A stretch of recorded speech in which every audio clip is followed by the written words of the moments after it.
this. So JDG, they're going back to kind of what worked in game one. You look at a lot of what they picked up here, the Jace, the Ryze, the Xayah, very similar composition that they had from game one. The only real differences, of course, are in the jungle and, of course, in the support pick. But now RNG locking in the Galio. We talked about it.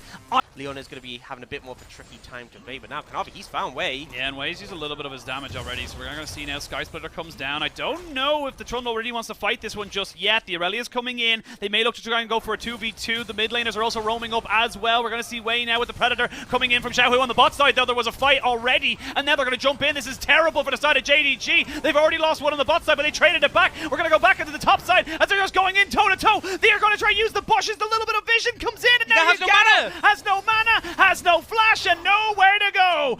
Initially, they got the kill onto the Alistar, but the Feather's actually catching out Gala. Ooh, yeah, I'm surprised, actually. It looks like this should have been JDG maybe getting a bit more on this. The fact that they traded it back is very good for RNG committing to say, look, we don't need to do anything else. He's got no flash. There's a Predator coming in. You're dead, son. They're going to get the taunt down as well. Not going to give it over to Bin, but they don't need to because they're cracked. Xiaohu has his ultimate. Way's going to have it soon. I'm going to hold that Thorb. Oh, they got the Galio ultimate coming in as well. There's no flash here for Kanavi, and he's just dead.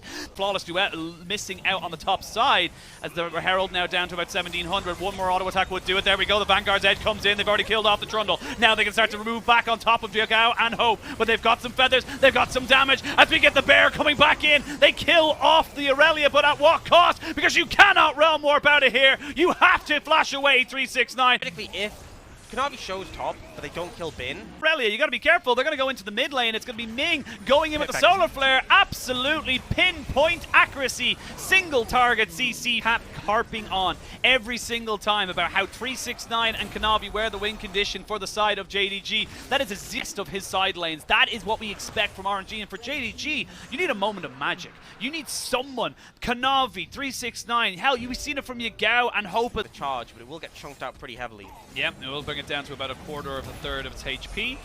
Do see they would lean that into mid lane to find a play. Well, we're going to see both ultimates used by the supports. We get a TP coming off the backside. It's going to be 369 coming in here as Ming goes golden to try and keep himself alive in stasis. Now, here comes the Aurelia. There's one kill going off. You trade support for support, and the Vanguard's Edge is going to be used. There's going to be nice feathers being drawn back as Wei now has to jump out with his ultimate. This is going back in JDG's favor, and we talked about this. We talked about how they're able to make this one work. RNG running to the 5 wins. And as he tries to get himself behind the backside, if he can get a Vanguard's Edge onto multiple members, it could be huge.